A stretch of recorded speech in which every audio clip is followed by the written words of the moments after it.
Thank you, Daria. Good morning, everybody, and welcome, and thank you for attending. Welcome to the Zoomerplex. This is the home of Zoomer Media, the only media company in Canada that is focusing on the needs, tastes, demands, requirements, marketing situation of the quote-unquote older 45-plus cohort, Canada's largest cohort, often under-marketed to.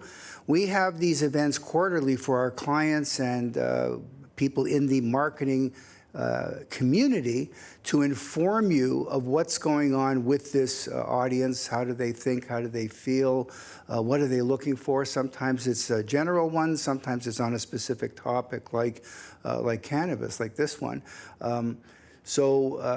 We are going to be presenting with all kinds of marketing data and some qualitative stuff as well, because we reached out and asked our own audience what they felt, and you'll see that later. We are very interested in this topic, obviously, because it's important to the to this market, particularly the medicinal or medical side of cannabis. As people age, this becomes a remedy for many things, and the quality of the information and the attitudes of the consumer are very important. And as we said in the invite, those of you that saw the invite, most of the media coverage has been on the business side. Mergers, acquisitions, regulations, retail licenses, lotteries, stores are opening, stores are closing. What do the actual consumers feel? Where can they get this stuff? Do they know what, do they know what's out there? That's what we're looking at today. But as an organization, we're also very interested in this. As you may know, Zoomer is associated with CARP, Canada's largest association advocating for the rights and needs of quote-unquote older Canadians. And CARP is very interested not only in informing its members of what's going on, but making available to them the right products at an advantageous price. And CARP is actually working with major suppliers in this industry to offer these products to its members at an advantageous price. So we're being very proactive in this space and not just observers off to the side. One final point about ZoomerU, which is the co-sponsor of this event with Vividata. ZoomerU's mission, I'm the VP of ZoomerU, is to leverage the marketing data to inform people of the state of play in this industry. And I would encourage any of you to contact us at any time if you want more information about this or any other topic. But as I said earlier, this is like a quarterly. We try to get clients together a minimum of quarterly here at Zoomer to bring them these topics. We also will welcome you, I'm going to repeat this at the end of this morning, to the Zoomer show, which is this weekend at the Enercare Center at the CNE, where there is an entire cannabis zone, as well as travel, money, lifestyle, all the other things. So if you want to see real live Zoomers in action and watch them and talk to them and see what they respond to, nothing serious. They're only 60% of consumer spending and 70% of the wealth in the country. So it's probably a good audience for you to get more familiar with. But I will repeat that message at the end with some dates and times, and we have free passes available at reception as you leave. So the main event here, of course, is a presentation from Pat Pellegrini, the president of Vividata. Now, we are a big user at ZoomerU of Vividata. On a host of topics. We use their data very often to show what Zoomers are consuming and thinking and feeling. So we work closely with them. And in talking to them, I became aware that they had done some groundbreaking, statistically significant research in this area. Pat Pellegrini, who's their president, is much in demand as a speaker at cannabis forums as well as research forums. I'm going to read you a few details of his bio. I need to refer to it in writing because he has such an extensive career. He's a Ph.D. From SUNY Buffalo in geography originally, but through a long series of dazzling career steps, including being a professor, I think, at Ohio State, former president and chief research officer at Simmons. Many of you will be familiar with Simmons Research in the USA. Also was at ComScore, so has a very serious senior level background in marketing research methodologies and the interpretation of that research at the highest level. He is going to give you a detailed presentation of some of their findings, as I say, statistically significant findings about what's going on out there with the consumers, and then I will follow briefly at the end. So please welcome Pat Pellegrini.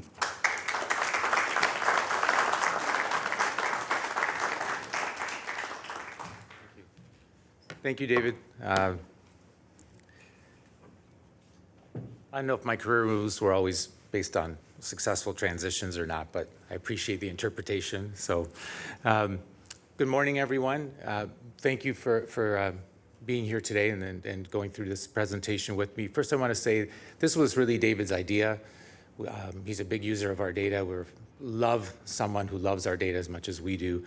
And he said, you know, we should put an event together. So this is all David's doing and David's idea. And there's a couple of people in the audience, Rahul Sethi, who's right over there, who's my head of insights, Tasha Kirk, who's hiding over there, head of client services, and Don Williams, head of research, Jenny Drasko, head of survey operations. Those senior people help us, one, do the surveys correctly. People will tell you a lot about what's going on around them. There's often, you know, we get criticism with, well, survey research, people aren't going to tell you the truth. You'll see some stuff here that was collected 2 years ago, and we benchmark it against other studies, and we benchmark it against what's going on, and the numbers are almost spot on. If you ask people smart questions, you ask them what they're concerned about, they will tell you. And then what the purpose here for me today is not to do the clinical research, but to push the agenda for what consumers want. We're consumer-centric, and if you're using cannabis for health and wellness, then we are patient-centric, and we just want to be the voice of that. So I'm going to take you through about 30 minutes. Hopefully it doesn't feel like 2 hours, and the agenda looks like this. So I want to give you a little bit of background because it's important for you to know why is Vividata here. We didn't jump on a sort of Wild West bandwagon to make a little bit of money off the cannabis space. It was a gap in consumer research that when I started at Vividata in December of 2017, it was like the #1 question I was asked. Do you have cannabis data? We didn't, and I'm a consumer researcher, so we went after all of the gaps in Canadian consumer research, and this was one of them, and it was one of the first studies that we did. And God bless the board at Vividata because I didn't tell them, and then I presented it later, and there's a board member in the audience, so I have to be careful what I say. So I want to give you a little bit of background so you know, why are we ideally suited to help give you the view of the consumer, just so you don't think we're not here, we're not for profit, by the way, so we're not here for any other reason than to share this data with you.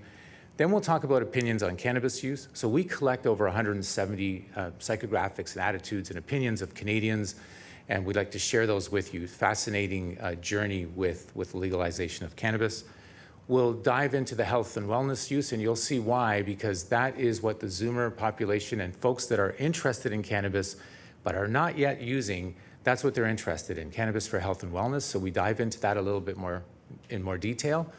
And then there's some key takeaways. And I know it's morning, there's a lot of things on your mind, you all have other full-time jobs, so we wanted to serve up a very digestible presentation for you. The key takeaways are basically, I'm going to tell you now so that you look for them through the presentation. First of all, that Zoomers are a significant proportion of users of cannabis, both for health and wellness and in recreation.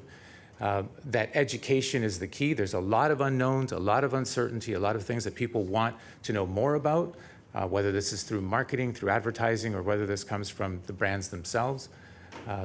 And finally, health and wellness is the key growth area. Huge untapped market. We'll actually show you the size of each component group for different ailments and who's not using any cannabis or who hasn't done any work to try to use cannabis yet. So those are going to be the key takeaways. Let me jump in and, there we go. So this is us, Vividata, who you may have heard of, traditionally a print audience measurement company that has transitioned quite a bit in the last 2 years. And Vivintel, which is our sub-brand that does consumer research and bespoke and custom research. So why Vividata? Well, we like to think that we're a trusted consumer research company. We're industry owned, we're not for profit. We're the third-party validation group, so we're not doing any research that promotes ourselves in any way. We're completely industry-funded, so our members are the biggest media agencies, the biggest broadcasters and media companies in the world, in Canada, and advertisers. And they make up our board. Anybody can be a part of our board that's a member. We have a research committee that's also made up of our members and is very transparent. We'd like to use partners like Ipsos, Delvinia, Asking Canadians, Reality Mine. So we use leading partners in the world to help us do this research in Canada. We also have partners that take our data and add value, Environics Analytics, CIG, Manifold, and others. So they get that data to users, end users, in a way that we wouldn't, so that it can be used in different ways. We do listen to the industry. We get a lot of industry input and a lot of feedback. And then finally, we like to think that our studies are very timely. So in the recent past, besides 2 cannabis studies, 3 reports, we've also done a sports and esports study. We've done, I think, the first large-scale ethnic study in our portfolio on recent Chinese immigrants to Canada. It's very difficult to do those kinds of studies. They're very expensive. We need a lot of partners. But we like to think that we put out significant consumer research at the right time. And of course, we also now do a lot of digital measurement. There are some things people can't tell you in a survey. You can't remember everything you did on your smartphone for the last 30 minutes, never mind a month ago. So we do a lot of passive research on mobile devices as well. Just to show you this in some context, most of you will know us, as David mentioned, they use our data a lot. What they're really using is the survey of the Canadian consumer, huge database, about 60,000 total data points in it. Usually we sample over 40,000 Canadians a year, so it's a very robust sample across 40 markets, from the largest to the smallest in Canada. On the media measurement side, we do readership primarily, but we're also moving very quickly to cross-platform and cross-media measurement. What we're more interested in today is the Vivintel side, the consumer side, which has done 2 cannabis studies that you see there, 1.0, 2.0. We did a trust in news studies with our partners at Kantar, obviously fake news and quality of journalism in Canada and how important that is key, so that was a great study for us. Sports and esports, an ethnicity study that's coming out in a week or so, and a passive panel, which will be called something, and will have a name, and it won't just be called passive, which is a really weird name for a product. Yeah, I'm not a marketing guy, but that's not a name for a product. Okay, so let's dive into cannabis now, but hopefully that set the stage for what you're seeing is high-quality research done by an independent survey research company. So we did 2 studies. The first of them was done in March of 2018, about 5,000 Canadians, 19 plus. Now, I do know that there are users that are younger than 19. We could not ask them questions because at the time they would have needed parental permission to tell us that they're doing something illegal, which probably wouldn't have been good for response rates. So we stuck with 19 plus, and then we did a post-legalization survey in March. It was over 5,000 Canadians. It did have a bit more of a slant towards health and wellness use, given the decriminalization and legalization of recreational use, adult use cannabis. And those are all projected to the Canadian population and by geography. Okay, so again, a little bit more background there on what you're going to be seeing. This type of chart is not, sorry, it's an eye chart. I know the rest of the presentation won't be this small. I can't even read it, so that really wasn't a great setup for me. But this is a little bit of a history of cannabis in Canada. Other companies like Leafly and others will give you this in some detail. Important to note that, cannabis around the world and under the UN guidelines is categorized like a narcotic, like heroin. Okay, so hence recreational use legalization in Europe is something a long way off, if ever, because of that, until those UN guidelines change. Canada, a bit rogue, did a legalization against that UN agreement. So we're a little bit different than everybody else. If you try to take your cannabis to another country, you're going to get arrested, right, if you get caught. So you have to be very careful. But going back to 1969, the Ledain Commission looked at medical use of drugs. A few years later reported that, hey, maybe we should decriminalize or legalize some drug use for medicinal purposes. But nothing happened really till 2001. So given that head start, a 19, 20-year head start on the rest of the world almost, very little was done in terms of medicinal cannabis. There's no clinical studies, there's no long-term trials. You couldn't bring cannabis into Canada and do those kinds of studies. There's a bit of a long, arm's reach relationship with the Canadian Medical Association. It is until, and part of the reason for that too is even in 2006, you see that data point, some of our governments had strong anti-drug policies. That Stephen Harper had an anti-drug push in 2006. 2013, there's a modified version of the Act from 2001, which allowed licensed producers to provide medical cannabis, and you weren't supposed to grow it on your own anymore. That was challenged in court. It was successful. By 2016, you could grow your own for medicinal purposes. But again, we're talking about a handful of people, 30 people that went up to a few hundred people, not the thousands who actually really wanted access to medicinal cannabis. And often it was a last resort for those terminally ill, for those where nothing else worked. Okay, so when we know there were all kinds of other uses for health and wellness, even at that time. 2018, you have legalization of recreational use. And at that time, the CMA really kind of takes a hands-off approach to medicinal cannabis and the way it's operated in Canada, which, as you'll see from our data, is probably not what most Canadians want. They want advice from physicians. They want advice from medical professionals, nurse practitioners. They want some involvement. They don't need a prescription, but they want a doctor's advice. And 2019 was just recently what we call Legalization 2.0, and you've got vapes and beverages and other concentrates of legal, but not available, of course, maybe in December, maybe not. So we're not going to talk about what happened with the rollout. I think everybody in this room knows it wasn't probably the smoothest rollout of legalization of cannabis that could have been done, but we'll talk more about other aspects of that. Again, to set the stage, this is a market that's worth about $7.6 billion annually in Canada. That's based on our respondents reporting an average spend of about $170 per month for current cannabis users. We define a current cannabis user as someone who's used in the past 12 months. And this is the legal and illicit market. That number matches closely to a large-scale study done by Deloitte and a few others. And I might add that those were probably about 10 times more expensive than our study. So if you do surveys right, you can get a lot of these numbers. And it's amazing that people would tell us exactly what they spent per month, both legally and illicit. Again, to set some context, there's about 16.2 million Zoomers, 45 plus in Canada, and that is 56% or getting close to 60% of the adult population. What we'll do throughout this presentation is compare average Canadian to Zoomer or Zoomer versus non-Zoomer, and just see how attitudes, opinions, usage, what they want to use, how it all compares. So I just wanted to set a context that while the percentage that you use may be lower, the absolute number is massive.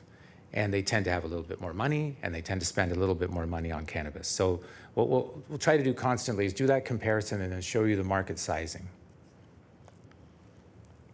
Okay, so let's move to opinions on cannabis use. Pre-legalization, 43% of Canadians said that it was socially acceptable to use cannabis. There was a small undecided at about 17%. 40% said it was socially unacceptable. So this is pre-legalization. A year later, the number moves to 46%. The undecided grows, and the unacceptable, socially unacceptable, drops to 31%. That's still quite a bit, though. That's everybody. Well, what if you look at Zoomers versus adults under 45? The numbers are spot on.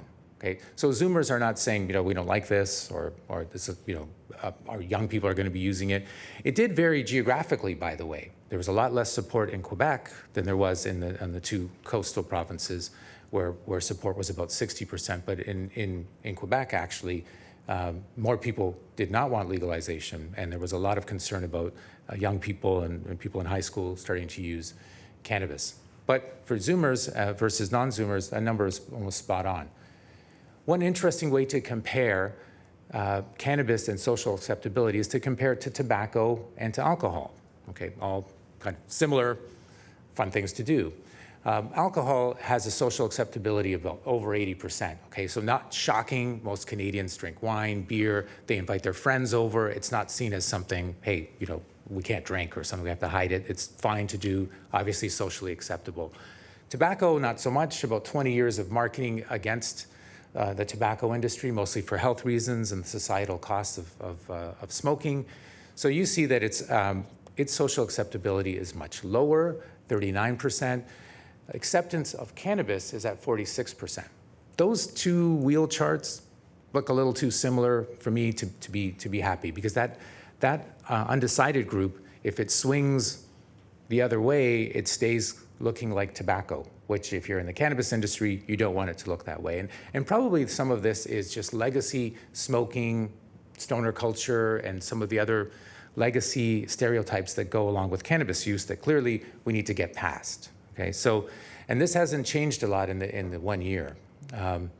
If we look at it by Zoomers, their acceptance of tobacco is even lower. That's not really surprising, but their acceptance of cannabis is, as we said, spot on with the Canadian population.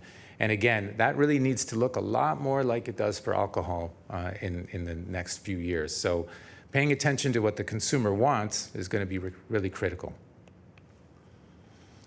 Let's look at motivations to use cannabis. So there's all kinds of data points there. The top one is to relax and unwind. Okay, not surprising, then have fun as a remedy, treatment, or therapy. So health and wellness. Sorry, the massive chart on this side too, which is easier for my eyeballs. To improve your mood, to heighten your senses. There's even one there on improve your sex life, which, by the way, I don't think is proven, but people still, use it for that. That's all cannabis consumers. Well, what about Zoomers?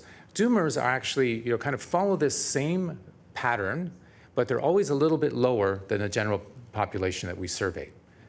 Significantly so in relax, unwind, 75 to 69%, have fun, 45 to 37%. But the one data point where they exceed all consumers is in remedy, treatment, or therapy. It goes up to 47%, and it's the only bar that exceeds the all consumers.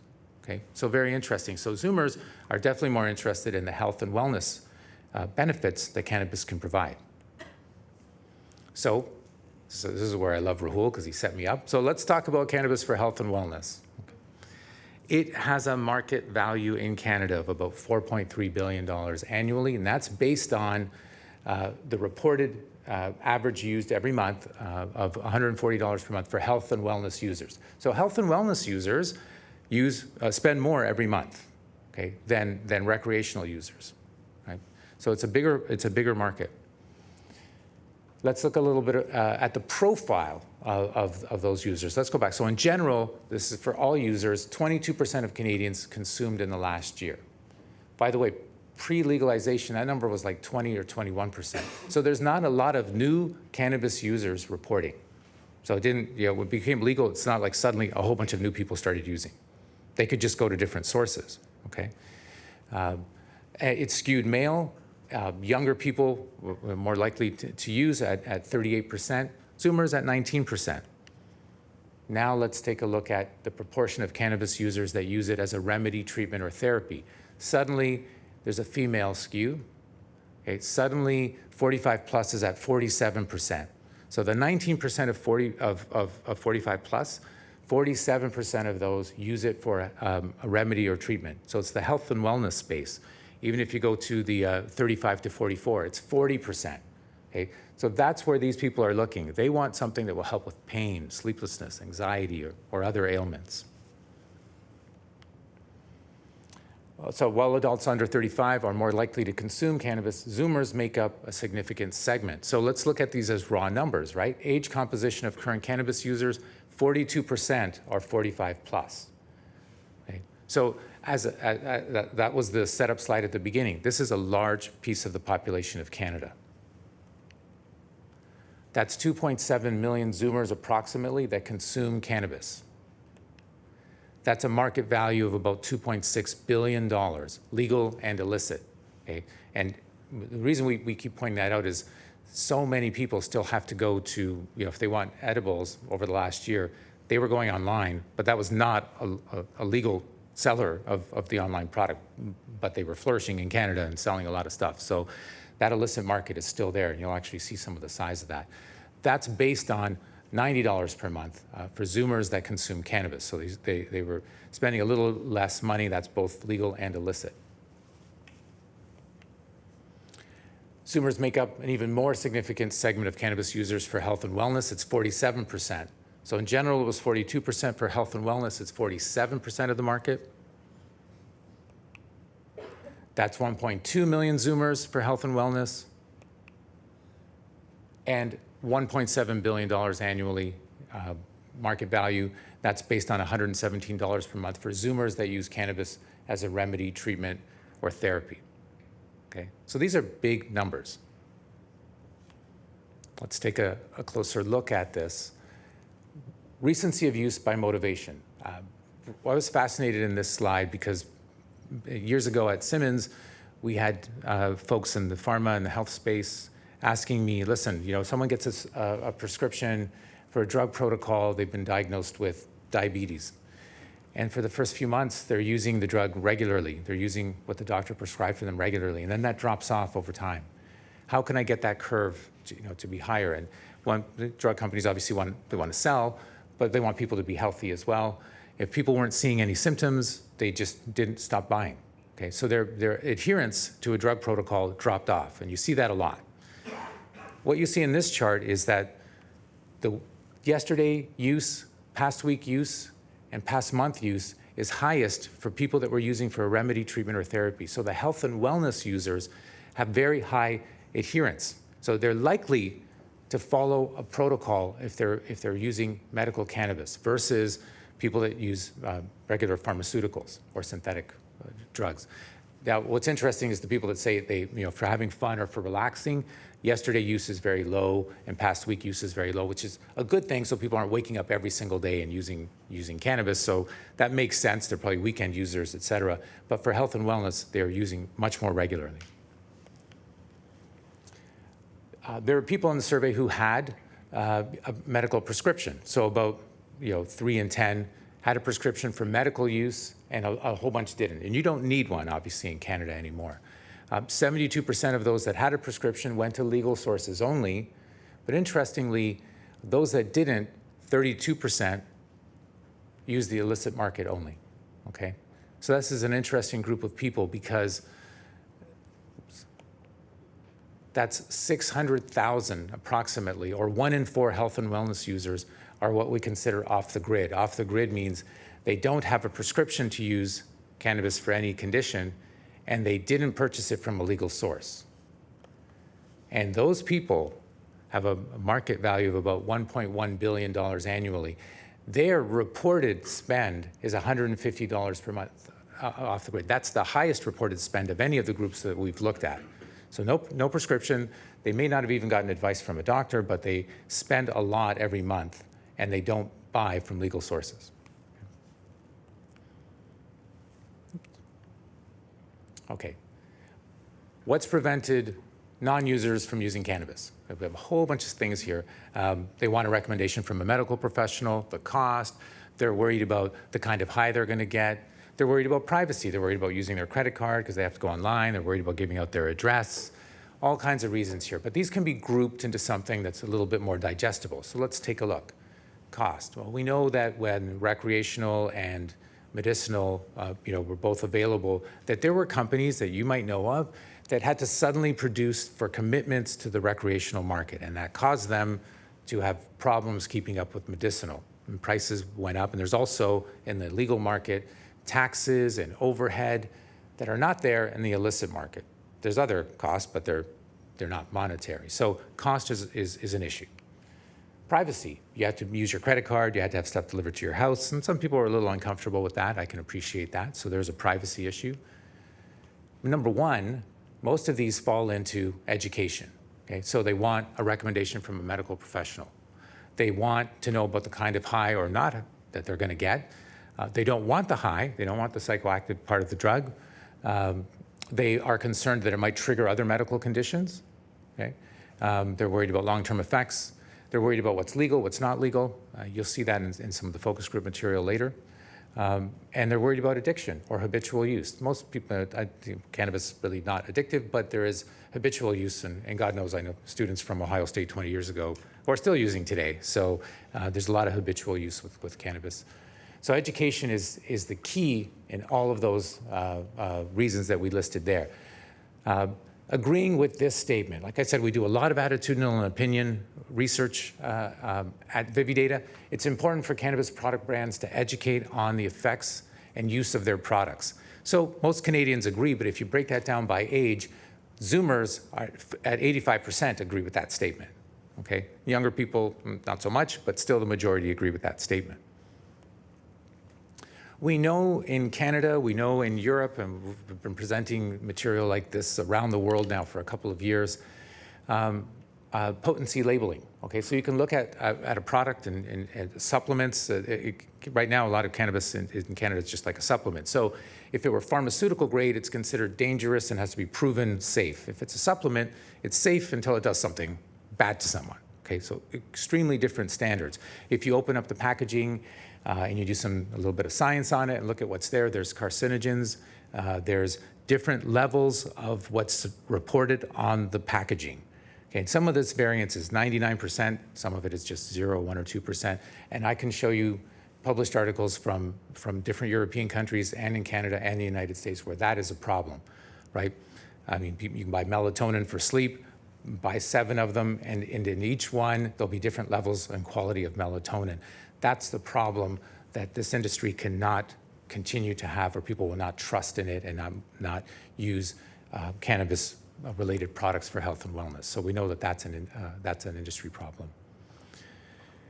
Education, again, we asked Canadians, if they know the difference between CBD and THC. So the two most studied and talked about endocannabinoids in the plant. THC produces the high, CBD doesn't. They both have health and wellness benefits. One is not more than the other. CBD doesn't produce the high, so obviously that's going to be more popular, but THC is required for other medicinal care. Outcome here, 42% didn't know, 29% said yes, 29% said somewhat, and then we said, are you aware of the health benefits of CBD?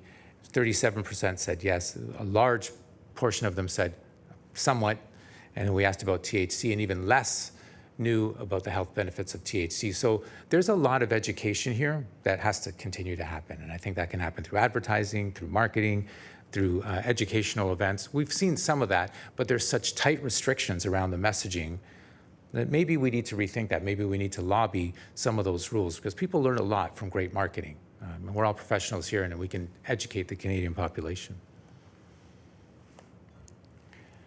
That's 7.2 million Zoomers who don't know the difference between THC and CBD.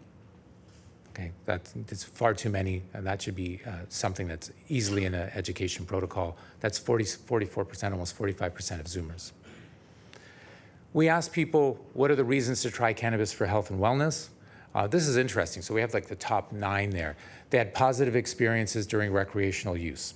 So you're going to try now suddenly you have a sore hip. Years later, you try it for some pain. When I was getting my makeup done, they were telling me about that you can tattoo your eyebrows, which I definitely don't need. And if you have any pain, just smoke a joint.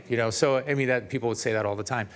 Preference for a natural product, 43% people think, well, it's a plant. It can't hurt you, right? And of course, there's all kinds of plants that can really hurt you, but people see that as a natural product. They think it's a safer product. They were advised by a friend or relative.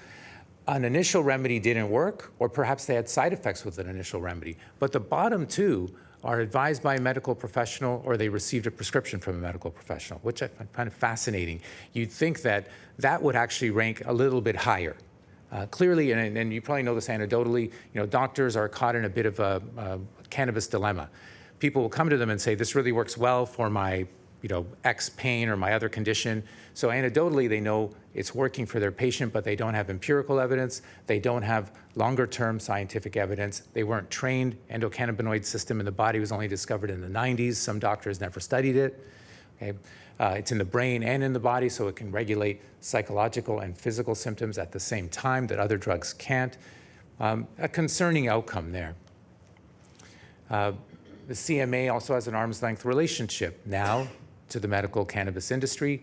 It's always been a very conservative body. I'm not a medical doctor, but I'm a doctor of geography of all things. So, but again, there's an arm's length relationship. Cannabis not having the same kind of clinical research and not understanding some of the effects doctors are reluctant to get involved anymore, and the CMA does need, I think, to get involved. There's clearly a need and a desire for Zoomers and others in the population to get recommendation from a doctor. With those stringent regulations around advertising, how does the cannabis industry grow?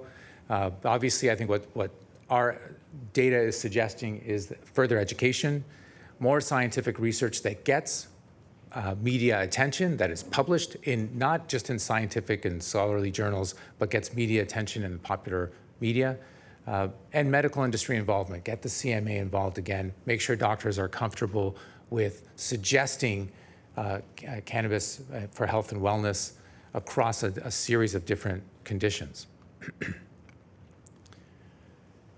Here's other reasons why those things have to happen. We asked about the effectiveness of cannabis as an alternative to modern medicine treatment. 82% said it was more or somewhat more effective than a modern medicine or treatment. And 13% said there was no difference. Only 5% said, it's actually not as good.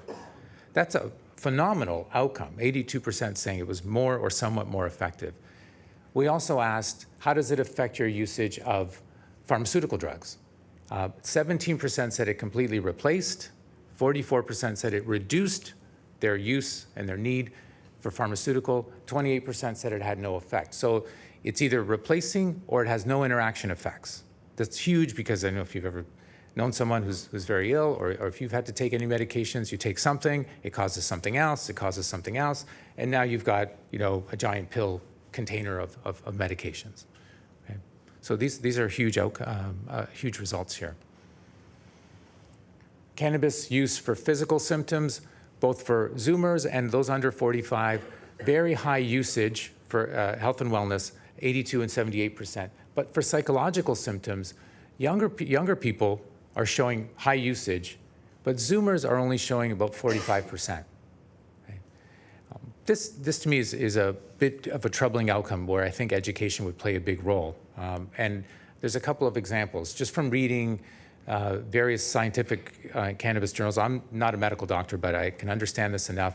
Parkinson's is a great example, and chronic pain is a great example. There are medications to reduce the symptoms of Parkinson's, but the side effects include depression, sleeplessness, anxiety. So we treat that with dopamine. But if you were using cannabis-related medications, which are starting to, there are endocannabinoids in the brain and in the body, so it affects your entire system with one medication rather than several to counteract the effects. So it can help on the psychological symptoms and it can help on the physical symptoms. Chronic pain, again, not a medical doctor, but chronic pain is not the same as acute pain, right? There's almost a pain state that you're in, a disease state that you're in, and a lot of that is caused by a memory. It doesn't have to be as acute pain, but it's a memory. What you need to do is associate new memories. Cannabis for pain has been very effective because it helps on the physical side and it helps on the psychological side to get people out of the pain state. Okay?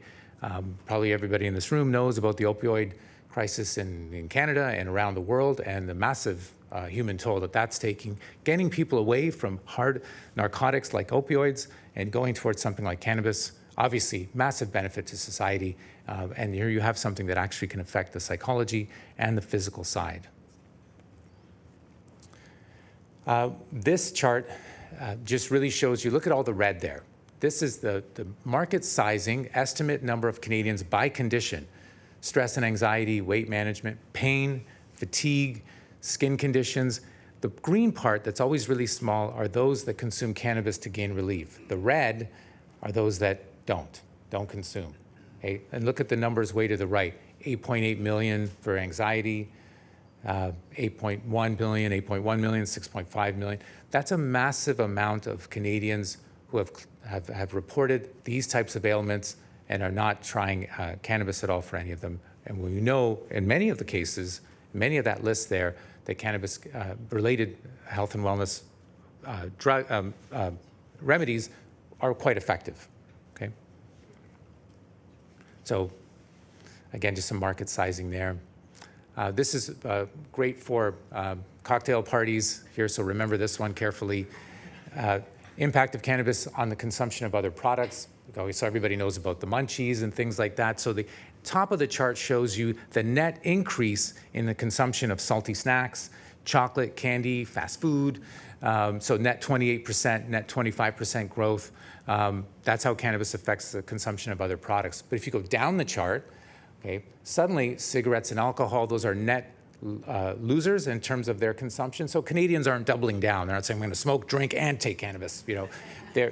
They have to cut back on something, so they cut back on cigarettes and alcohol. But the interesting part, on a more serious note, at the bottom there, other medications and pain medications, minus 19% and minus 24%. So users of cannabis report significantly lower use of pain medications and other medications. Okay? So the net losers are drugs that might have other symptoms, other side effects, that it could be very strong, opioids that have addiction issues, obviously. So very interesting chart from fun, interesting facts that were just sort of anecdotal to the realization that people using it are dropping their pain medications and other medications for cannabis. How do they consume? This is a big issue, right? A lot of people didn't want to get into cannabis because they didn't want to smoke, right? And because smoking is just something that people don't want to do anymore in North America. Pre-legalization, getting a bud or a flower was number one, 58%. They didn't mind, okay? First-time health and wellness users prefer concentrates, 50%. They prefer vapes, they prefer edibles, and now hopefully they have access to that. Over the past year, widely used, but of course they were getting it from an illicit market. You can go online, and I think Rahul was telling me, if you did a search, the top 3 providers online, none of them were legal, right? But they showed up in the top of the search in Google. So it's amazing how many Canadians find what they want. Hopefully now they get it delivered in a legal way. 54% of users of concentrates are Zoomers. 63% of users of topicals are Zoomers. So popular with the Zoomer population. Again, a little more on the opinion side. 3 in 5 said these are health and wellness users. I need to know and trust the brand when assessing the quality and safety of products derived from or infused with cannabis. So quality is number one by a big margin, 67% over high CBD content, over high THC content, over the form factor, okay? So you need to do some marketing, you need to do some advertising, you need to prove that there's quality control behind your product. That's what people are looking for. And then later on, it goes to smell and the look and the packaging. Quality is number one. We asked people the following statements, and Zoomers were always a little bit higher. Again, so they're not the population that's saying, I don't know, I don't trust this, there's going to be all kinds of new people using. There's nothing standing in the way of Zoomers accepting cannabis for health and wellness use. Cannabis is an alternative form of treatment for some medical conditions. It can offer wellness or therapeutic benefits. I like the idea of cannabis products that don't produce the high. It should be allowed to be advertised as a medical option. 44% agree. So that's a lower number. So a lot of people are worrying about advertising, getting to young people and getting to kids. But frankly, you don't have to advertise cannabis for young people to start using it. So, but there are a lot of people in Canada who are concerned about that. Oops. Okay, so the key takeaways. Does anybody remember the answers that I already gave you about 30 minutes ago? This is going to be a quiz. Number one, Zoomers comprise a significant proportion of cannabis consumers. There's some 42% of consumers in Canada are Zoomers. Okay, so take that away from this today. A lack of cannabis education is a major barrier for users and non-users to increase their usage, to expand what they're doing. As we saw, there was very little percentage increase in usage in Canada from pre-legalization to post-legalization. 4 in 10 Canadians don't know the difference between CBD and THC. Okay. So education is a big issue that consumers are reporting. And finally, the health and wellness space is largely untapped market. You saw some of those numbers. You saw the market sizing. We told you what people were spending, and all those people suffering from different ailments, reporting different conditions who are not using cannabis. Health and wellness users are more likely to be compliant. We saw that with their adherence protocols. They are likely to consume more, and they spend more on cannabis products. And that is all for me. I hope you enjoyed it and learned something. Thank you.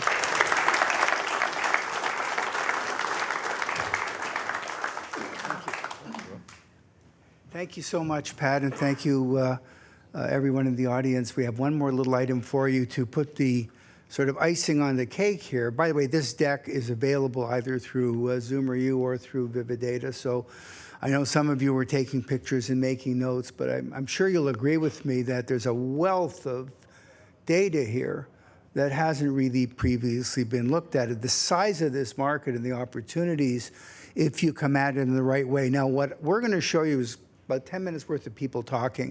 I want to stress that this was done about 10 days ago. So it was done long after this research. When you look at it, it's going to align with the research so directly you're almost going to, you might be tempted to think we did this first and then did the research, but it's the other way around.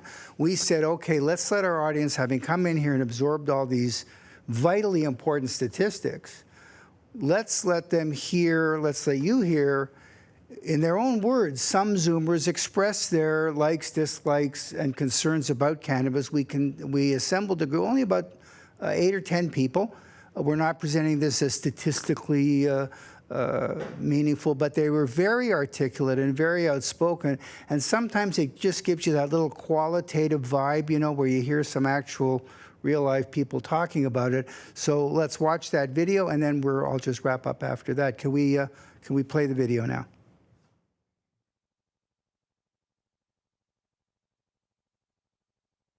The whole rollout has been very scary for me. It hasn't provided information to prepare me to know how I can use this in comparison to other medications. In fact, it's been very confusing, and it could have been done a lot better. It makes me wonder whether other jurisdictions in the world have done it better, that we could have used that as a role to follow in our province. For the purposes of medication, for helping somebody with anxiety or pain, then I think that education needs to be there, and it's not. There should be more research, or at least publicized research, into perhaps how it can make life better for the sort of, as people age. And maybe there are, you know, circumstances when if you don't have a specific illness, but maybe you have just average aches and pains and you want to sort of supplement with something more, maybe more on the recreational side. So I'm curious about, we haven't got that far in terms of research. I find the rollout is very confusing. One day the stores are open, another day it's closed. It seems like the lottery system is not a well-organized system, and I myself haven't had any experience with cannabis, but just watching the confusion of it all is wondering, how do people manage this? I think that it could be quite confusing for someone who wants to use it. You know, you go into the stores and there's all these little candies you can eat and stuff like that. So I'm starting to learn about it. Let's face it, the drug companies do their studies on their own drugs, and so they know what the dosage is and how it's going to affect you, et cetera. They say if you're an adult, dosage is this much, blah, blah, blah, blah. There's no study that I know of that has done that for the different types of marijuana products. So until that's done, then people are really just shooting in the dark on how much to take. It's quite confusing because one day, like I said before, the stores are open, another day they're closed. And, you know, a good example was when they placed all these bricks against a building, and then people were locked inside because it wasn't open legally. I don't understand why the businesses are open if they're not legal. So it's just so confusing. If I was looking at buying a cannabis type product from one of these stores, there is no regulation as to the person who's selling it behind the counter that I'm aware of. because all I would have had to do if I wanted to open a cannabis store is enter a lottery and come up with the fees. So that to me is probably the number one concern, because it's not a candy. It's not, it's more than a cigarette. I mean, look at what we've done with cigarettes. So to me, that's probably, to me, that is a major concern. Before I would use a product like that, if it's not, because I don't know everything there is to know. I mean, I know how an ASA aspirin works, but maybe there's things that I would want to discuss with a pharmacist, somebody who do drug interactions. So what does the cannabis store operator know about his product and how it relates to something I might be taking for another illness? It should be licensed, because recently there was an outbreak of, they had some kind of bacteria in them. I don't know. So like, where is that going to go? That product, all that was contaminated. Is it pure? Yeah. Yeah, are they going to sell it somehow under the table? Somebody going to be getting that contaminated product, you know? So if they have a license, at least they have some regulations to follow. CannTrust with 2 N's. And I believe they now cannot legally sell their product. But at the time I was introduced to them by the cannabis clinic, they were fine to order from, and I had no problem. But now they're not. But now they're not. So now I'm looking around for my next dealer. Any product and activity. You want to become a careful driver, you want to become a careful internet user, you want to become a careful consumer of other things going into your body if you need them in the future. Nothing was provided from that perspective in terms of quality of information about the product to non-users. Anything comes my way, I will read it. And I think the information is out there, but not always accessible.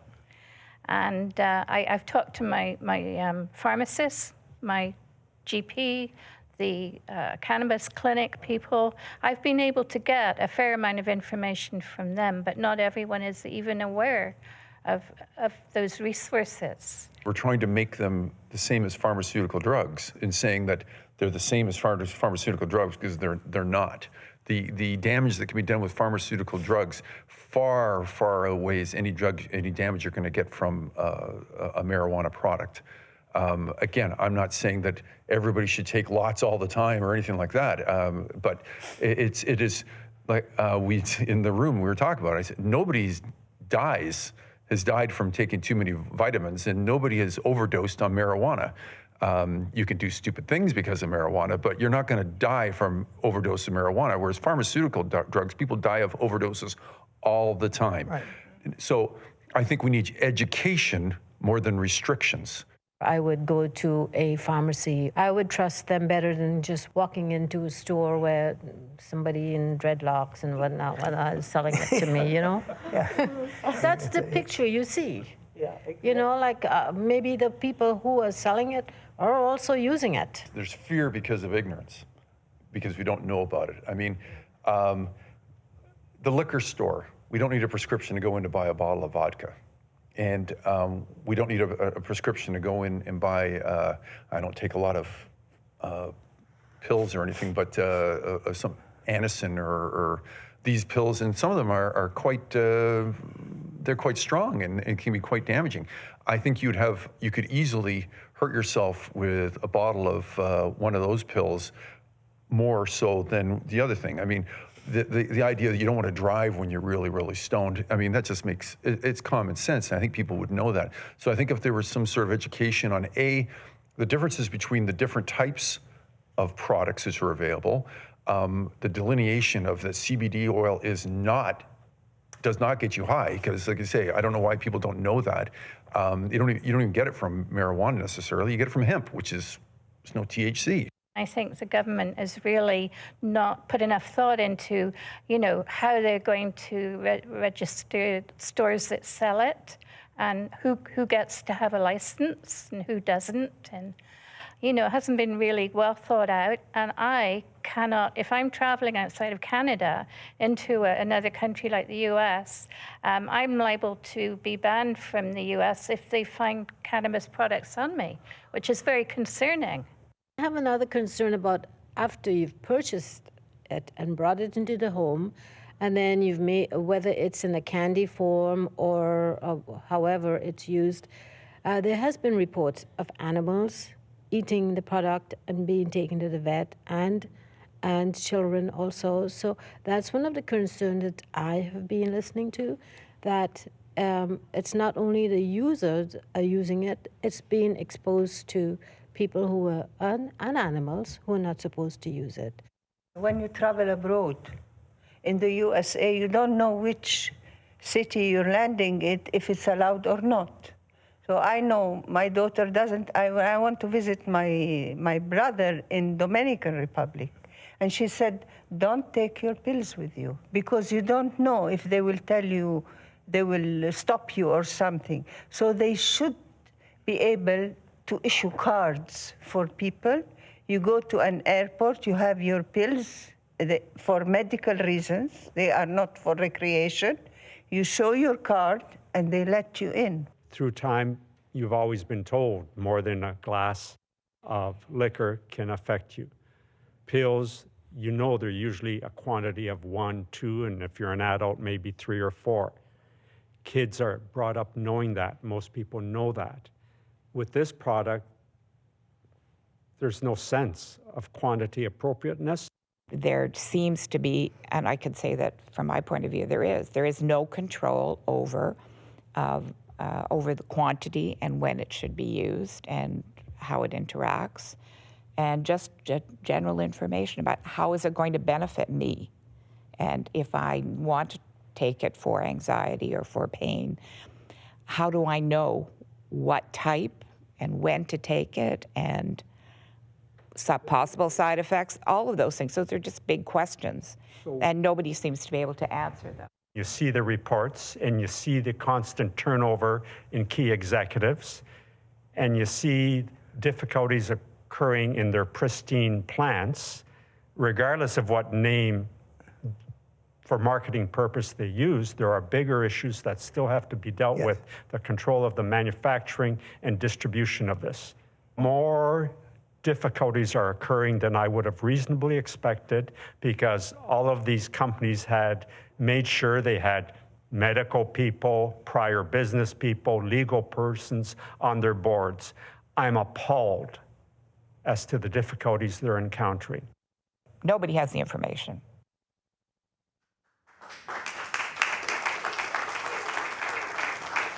Okay, now those are perceptions. I mean, it's fair to say this woman doesn't realize that or this guy doesn't realize that, but this clearly validates the finding that the need for education, the immense opportunity, the size of the market if that education were to be provided. And that's why at Zoomer, we are very engaged in providing this information on the Zoomer side, and on the CARP side, in endorsing or recommending or associating ourselves with reputable producers where our audience wants that quality assurance, wants that branding assurance, and we are getting very much engaged in that.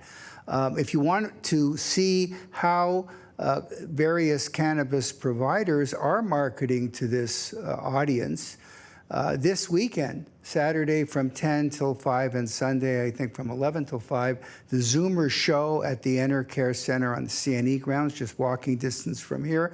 There will be a whole cannabis zone, and you'll have a chance to ask your own questions, see what they're coming, watch some interactions, ask maybe some of the show attendees. It will give you a very good window into this market, not only of Zoomers vis-a-vis cannabis, but against a whole range of other products. So I would encourage everybody to attend. We do have passes available for you at reception. Keep your eyes open on how Zoomer moves forward, and more specifically how CARP continues to engage in this space with our members to be a source, a trusted source of that information, and indeed of some of those products. So we intend to be very active in that area, and we welcome any questioning and dialogue with you.